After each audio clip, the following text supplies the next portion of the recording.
Is Tyler Perry straight or gay? The allegations brought by Derek Dixon falls a scrutiny. The lawsuit against Tyler Perry may mark the beginning of legal proceedings, but it has already triggered something deeper. The public has a right to ask hard questions.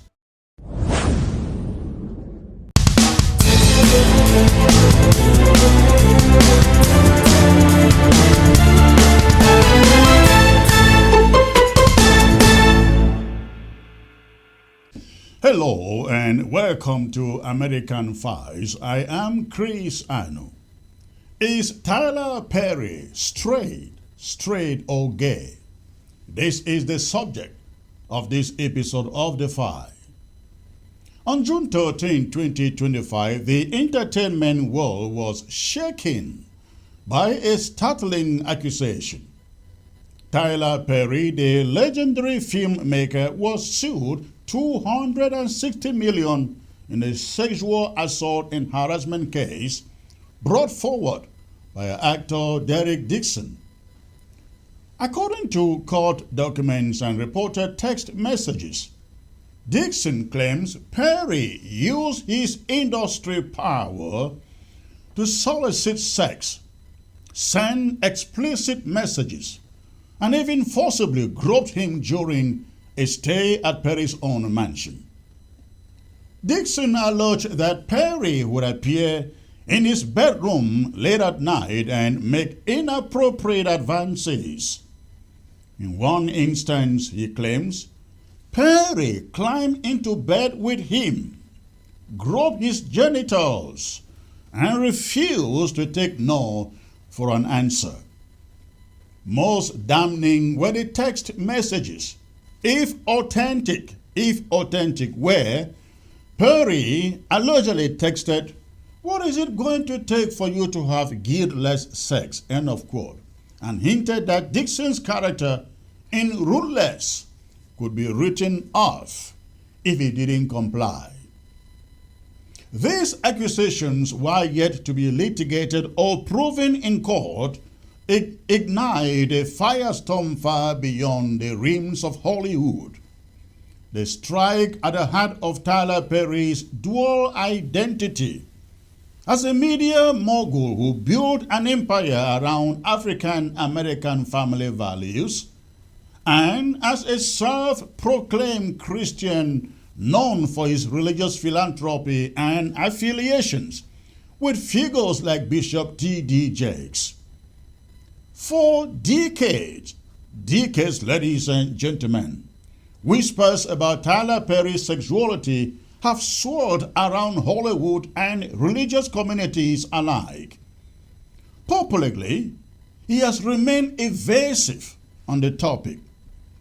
In a 2010 interview, Perry hinted at personal trauma and struggled to keep part of his life private. Yet speculation persisted. Was he gay? Was he straight? Was he hiding behind the veil of religiosity to protect a more complicated truth?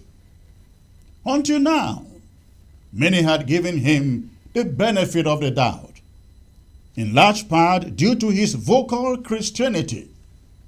Tyler Perry is a man who has repeatedly spoken about his faith, credited God and his mother for his success, and donated millions to churches and charities. He once laid hands on Bishop T.D. Jakes during a very high-profile service, praying for him and presenting a donation allegedly of $1 million. Such acts bolstered his image among religious followers and helped dismiss the rumors of homosexuality as mere tabloids and conspiracy. However, the allegations brought by Derek Dixon force a re-evaluation, a scrutiny.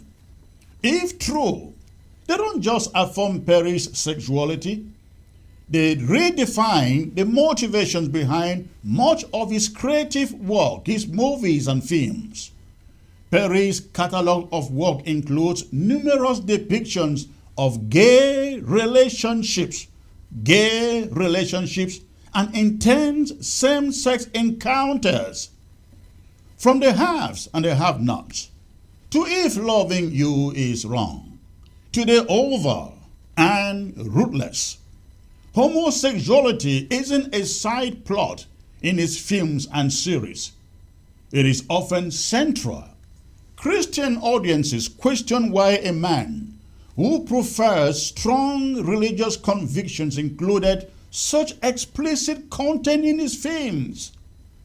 Many assume it was simply his attempt to be inclusive or to tap into evolving social norms. But what if it wasn't just representation? What if, as these allegations suggest, these storylines were more personal than artistic? What if Perry was using his platform to subtly normalize or express something about himself that he couldn't publicly declare? Such a possibility invites a deeper inquiry. Has Tyler Perry used his influence not just to entertain, but to shape cultural perceptions under a cloak of spirituality? Was his religious identity merely a counterbalance to his creative expression or a deliberate smokescreen? Then, there is the religious angle, arguably the most damning if the allegations hold any weight. Perry's alignment with mega churches and powerful pastors like T.D. Jakes was not coincidental. He wasn't merely a guest. He was a celebrated figure, invited to speak, to pray, and to donate. When he laid hands on Bishop T.D. Jakes and prayed over him, many saw it as an anointing of sorts. The world of celebrity meeting the sacred space of ministry. But if Perry is indeed guilty of the behaviors alleged by Dixon, it puts those moments in stark contrast. How did a man, now facing accusations of sexual coercion, gain such access to the pulpit of one of the most powerful and influential Christian leaders? Was it fate? Or was it finance? Money. Perry's $1 million alleged donation to Jake's ministry raises uncomfortable questions. Did it buy him influence? A place at the table? A blind eye from those who might have otherwise questioned his actions or authenticity? Have churches become so financially motivated that they are willing, ladies and gentlemen, to overlook the private behaviors of those who fill their coffers? This controversy isn't just about Perry. It is about a system, a merging of fame, power, and faith that creates fertile ground for contradiction and moral compromise. The allegations against Perry spotlight an uncomfortable intersection where celebrity influence can overshadow spiritual integrity. It challenges the church community to reckon with its alliances. How many orders have gained access to sacred platforms due to their money or celebrity rather than their walk with God? How many questionable behaviors have been forgiven or ignored in the name of partnership or publicity? And for Tyler Perry, if these claims are substantiated, the fallout won't just be legal. It will be spiritual, cultural, and reputational. His fans, many of whom are devout Christians, we have to reconcile the image of a God-fearing mogul with that of a man accused of manipulation and abuse. The lawsuit against Tyler Perry may mark the beginning of legal proceedings, but it has already triggered something deeper, a cultural and moral reckoning. At its core, this moment is not just about whether Tyler Perry is gay or straight. That question, frankly, is secondary. He is an adult, and like every adult, he has the right to lead the life he chooses.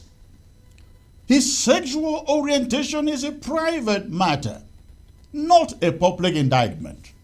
But what does demand scrutiny is the public persona he crafted and the institutions that have embraced it without question. For years, Perry has built an empire on the back of family values, faith-based messaging, and Christian virtue. He has not only told these stories, he has positioned himself as a man of faith, donating millions to churches, speaking from pulpits, and surrounding himself with Christian leaders. This is where the line blurs, and the public has a right to ask hard questions. If the allegations are proven true, they won't just shed light on Perry's private life. They will reveal the moral conflict between the image he promotes and the reality he may have lived. More troubling still is the silence of those in the faith community who saw the signs and said nothing, choosing influence over integrity and applause over accountability. In the end, ladies and gentlemen, Tyler Perry may not be the only one who must answer. The broader reckoning will be for the church, the media, and the audiences who allowed charisma to conceal character. This is not just about one man. It is about the system that crowned him, cloaked him, and perhaps enabled him. And this is the fight for you today. Please like, subscribe, and share so that every time we have a new episode, you are one of the first to get it. Thank you for watching.